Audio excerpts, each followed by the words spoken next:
Bon, donc je disais, une date fondamentale, c'est 1973. Alors qu'est-ce qui s'est passé ? Nous passons au processus de Barcelone. Alors oui, le processus de Barcelone. Enfin, le protocole de Barcelone. Qu'est-ce qui s'est passé en 73 ? Il y a la guerre syrio-égyptienne contre Israël. Les Syrio-égyptiens prennent une raclée et de manière immédiate, quasiment immédiate, l'OPEP et les pays arabes multiplient le prix du pétrole par 4 et classent les pays en catégories, c'est-à-dire soit amis, soit neutres, soit ennemis. Et ils classent dans la catégorie ennemis toutes les personnes qu'ils associent, de près ou de loin, à l'État d'Israël. Ça a provoqué, certains s'en rappelleront, donc un choc pétrolier absolument terrifiant. On a eu un chantage, c'est-à-dire que les pays de l'OPEP nous ont mis la main sur le robinet en fermant. Il faut savoir qu'il y a des pays qui se sont retrouvés sous embargo pétrolier. C'est la Hollande qui s'est retrouvée en embargo pétrolier, etc. Les États-Unis aussi d'ailleurs. Et suite à ce chantage, parce que c'est un chantage, ils nous ont imposé des conditions. Nous sommes allés à la table des négociations avec eux et nous avons tout accepté. Alors, dans les accords qui ont suivi juste après, donc le 6 novembre 1973, donc les 9 pays de la communauté européenne de l'époque basculent dans le camp pro-arabe. Donc avec les corollaires qui vont bien, c'est reconnaissance du peuple palestinien, l'alignement sur le narratif arabe concernant Israël, etc. Vous avez la création de ce qu'on appelle, alors ça c'est fondamental parce que c'est l'ancêtre du protocole de Barcelone, du processus de Barcelone, c'est-à-dire la création du DEA, du dialogue euro-arabe, qui est en réalité un processus, lui aussi, un processus qui vise à globalement mettre en œuvre des éléments qui ont été définis de manière très précise en 1975 par les résolutions de Strasbourg. Donc les résolutions de Strasbourg ont été adoptées communément par les pays euro-arabes, par les pays arabes, et donc l'Assemblée générale de l'Association parlementaire de la coopération euro-arabe. Ça a été voté à l'unanimité, il y avait 200 représentants de tous les partis politiques européens. Donc vraiment un ensemble total. Et il faut savoir que ce document est fondamental puisqu'il pose les bases de ce que nous vivons encore aujourd'hui et qui s'est traduit par différentes avatars. Donc le processus de Barcelone n'était que finalement une espèce de remise en marche du DEA qui a subi des avatars parce que au fur et à mesure des années, des péripéties politiques, il y a eu la signature de paix entre l'Égypte et Israël qui a bloqué beaucoup les choses. Enfin bref, il s'est passé tout un tas de choses, mais le fait est que dans les résolutions de Strasbourg, on trouve exactement ce qui nous arrive aujourd'hui. C'est-à-dire la mise en place d'une politique de recrutement de main-d'œuvre dans le monde maghrébin. L'immigration n'est pas un fait voulu par nos élites, ça a été imposé au moment du processus. Absolument pas. Ça a été réclamé par les Européens. C'est-à-dire que ce sont les Européens. J'ai mal compris. Absolument. Allez-y. C'est ça qui va intéresser les gens. Voilà, donc ce sont là les Européens, en l'occurrence, c'est le nom de la personne qui a posé, c'est monsieur Tillich de Clercq, donc un Belge. Il faut savoir que les Belges sont vraiment, ont été très moteurs dans cette affaire-là avec la France. Donc le Belge, le Luxembourg et la France. Donc ont mis en place un deal, un arrangement. Un arrangement. Disons, nous avons besoin de main-d'œuvre que nous allons prendre chez vous. Et là, les pays musulmans, eux, ont mis des conditions. Et c'est là où tout est important. Ils ont mis des conditions à cette immigration. C'est-à-dire que la condition était qu'ils ne disaient pas « vous allez prendre des gens chez nous, ils vont aller chez vous, et puis tout ça va se débrouiller à la comme je te pousse ». Pas du tout. Il y a eu un souci, d'ailleurs c'est en parfaite cohérence avec la doctrine islamique. Ils disaient voilà, ces gens donc, qui viennent de nos pays vont aller chez vous, ils vont s'installer chez vous, mais nous allons mettre des conditions. Ces conditions sont l'accès à l'égalité totale de traitement entre les personnes qui viennent de chez nous et vos propres citoyens, c'est-à-dire accès aux droits sociaux, accès aux droits politiques, accès à tout. Donc égalité de traitement entre les immigrés et les nationaux de vos pays. Deuxième condition, sine qua non, qui est ces gens-là, ils ne vont pas aller chez vous pour devenir comme vous, ils vont aller chez vous, mais ils restent ce qu'ils sont, et nous gardons le lien entre ces gens. C'est-à-dire que ce sont nos communautés qui vivent chez vous, à notre manière, suivi et chapeauté et cornaqué par nous.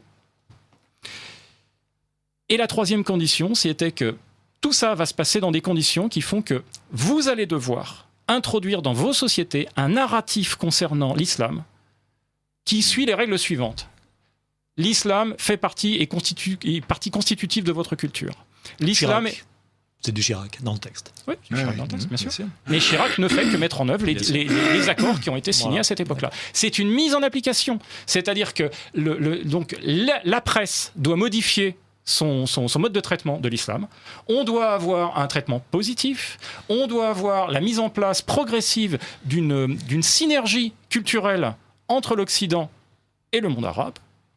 Musulmans. D'où les instituts divers et variés. Avec la mise en place, et ça encore c'est dans les accords, avec la mise en place de centres culturels dans toutes les capitales européennes. Donc une infrastructure, nous y voilà. Donc une infrastructure de mise en place de l'arrivée culturelle, de l'accompagnement culturel des populations musulmanes qui allaient arriver chez nous et qui, dans leur perspective et dans les faits, ne devaient pas être séparés de la communauté musulmane, ne devaient pas être séparés de la capacité de pratiquer leur culte de manière parfaitement libre et de vivre selon leur culture et leurs usages culturels. Et nous sommes exactement en train de vivre ça. Ces accords fondateurs qui ont été signés en 1975, et après, mais confirmé un nombre incalculable de fois, là j'ai un quart d'heure, je ne peux pas vous citer toutes les réunions, mais il y en a eu des kilos, mettre en place. Et tout cela est chapeauté par le document dont je vous parlais tout à l'heure, que j'ai trouvé récemment, et qui s'appelle donc Stratégie culturelle islamique pour l'extérieur du monde islamique. Et donc, ce document est un document que vous pouvez trouver... Alors, c'est un document officiel qui a été adopté comme stratégie officielle par l'OCI. L'OCI, c'est l'Organisation de la coopération islamique. Donc, c'est l'équivalent de l'ONU islamique. C'est la deuxième plus grosse organisation internationale du monde et qui regroupe tous les pays musulmans. Et donc, cet organisme, à son plus haut niveau décisionnel, qui est le niveau des sommets islamiques. Les sommets islamiques sont les sommets qui regroupent les chefs d'État. Donc, lors du 9e sommet à Doha, en 2000, ils ont adopté ce document, qui est un document stratégique, qui est donc la stratégie d'action du monde musulman chez nous. Parce qu'à l'extérieur du monde islamique, c'est chez nous. Eh bien, ce document... dont j'ai fait quelques petites traductions, mais je vais vous faire un résumé parce que sinon je ne vais pas avoir le temps de le faire. Donc tout ça, ce sont les preuves que vous avez en votre possession et que tout le monde peut vérifier. C'est absolument sourcé. Et mais complètement. Alors vous pouvez trouver ce document en téléchargement, vous pouvez le télécharger, le lire, donc sur le site de l'ISESCO. Alors allez-y. Alors l'ISESCO, si vous considérez que ça, ISESCO. Comme ça se prononce, hein, ISESCO.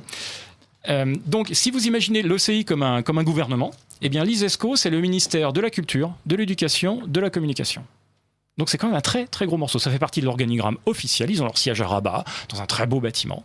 Et donc, vous allez sur le site de l'ISESCO, vous allez sur la partie en français, parce que vous avez un site en français, vous cliquez, vous cherchez le mot stratégie. Donc, vous allez à l'onglet stratégie et vous téléchargez ce document. Qui est un document. Qui est en anglais peut-être ? Non, qui est en français. Qui est en français. Voilà.